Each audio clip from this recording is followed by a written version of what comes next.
అసలు శాస్త్రమునందు ఈశ్వరనామము చెప్పుకోకుండా మిమ్మల్ని ఉండమని లేదు.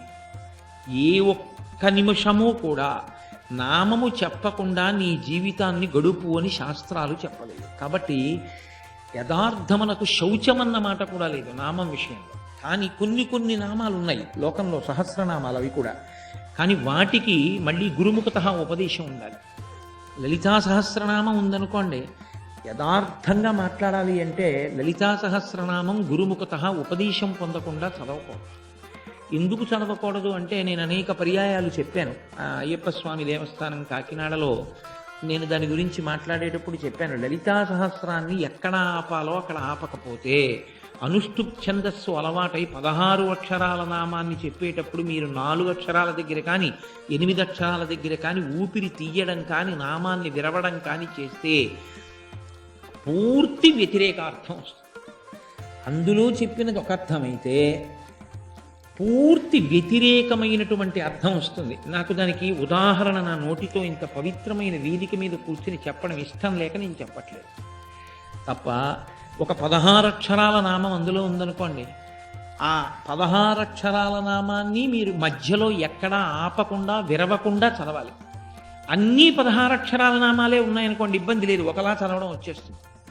కానీ అలా ఉండదు. లలితా సహస్రంలో ఒక్క అక్షరంతో నామాలు ఉంటాయి, 2 అక్షరాలతో ఉంటాయి, 3 అక్షరాలతో ఉంటాయి, 4 అక్షరాలతో ఉంటాయి, 5 అక్షరాలతో ఉంటాయి, 10తో ఉంటాయి, 11తో ఉంటాయి, 16తో ఉంటాయి.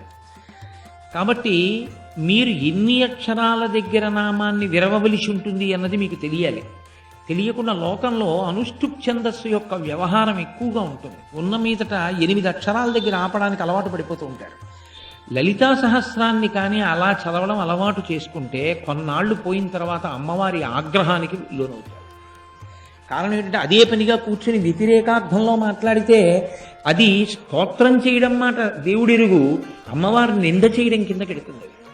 కాబట్టి గురుముఖత తెలుసుకోవాలి. ఓహో, ఇలా చదవాలన్నమాట లలితా సహస్రాన్ని అని జాగ్రత్తగా చదవవలసి ఉంటుంది. అంతేకాని మన ఇష్టం వచ్చినట్టు చదవడం కానీ, అసలు లలితా సహస్రం గబగబా కూడా చదవకూడదు. జపా పుష్ప నిభాకృతి అని జపం కూడా ఎలా చేయాలో అందులోనే రహస్యంగా చెప్పేశారు. చాలా మెల్లగా చేయవలసి ఉంటుంది. అన్ని నియమాలు ఉంటాయి కొన్ని సహస్రాలకి. కాబట్టి అన్ని సహస్రనామములు తేలికగా చేసేసేవి కావు, నామములే అయినా అలా చెయ్యకూడదు. పైగా లలితా సహస్రనామ స్తోత్రం నిలబడి చదవడం నిషేధం. నిలబడి చదవవద్దు అని చెప్తారు పెద్దలు, కూర్చుని చదవండి అని చెప్తారు. కానీ విష్ణు సహస్రనామ స్తోత్రం దగ్గరికి వచ్చేటప్పటికి మాత్రం నిబంధనల కన్నా అన్నీ మినహాయింపులు. ఎందుచేత అంటే ఒక్కటే కారణం, జాగృతికి అంతటికీ కూడా అధిదేవత శ్రీ మహావిష్ణువు. మీరు కొంచెం జాగ్రత్తగా గమనిస్తే మనకి ఉండేటటువంటి అవస్థలు 3 ఉంటాయి.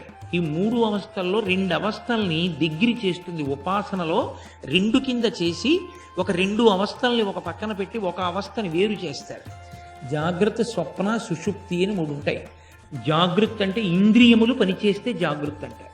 కళ్ళు చూస్తూ ఉంటే, ముక్కు వాసన చూస్తే, నాలుక రుచి చెప్తే, చర్మం స్పర్శ చెప్తే, చెవులు వింటూ ఉంటే జాగ్రత్త.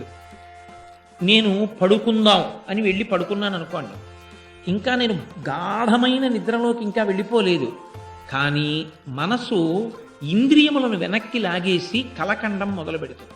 అంటే ఇప్పుడు కన్ను కొంచెం తెరిచున్నా ఎదురుగుండా ఉన్నదాన్ని మనసు చూడదు, కన్ను చూస్తుంది కానీ మనసు పట్టుకోదు. చెవి వింటుంది కానీ చెవి విన్నదాన్ని మనసు పట్టుకోదు, తెలియదు.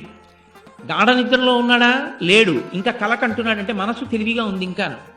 కాబట్టి స్వప్నావస్థ తర్వాత మనసు కూడా ఆత్మలోకి వెళ్ళిపోయి లయం అయిపోతుంది. సుషుప్తి, గాఢ నిద్ర, ఇంకా కల కూడా కనడం. కాబట్టి స్వప్నావస్థ, సుషుప్తి 2 దగ్గరగా ఉంటాయి.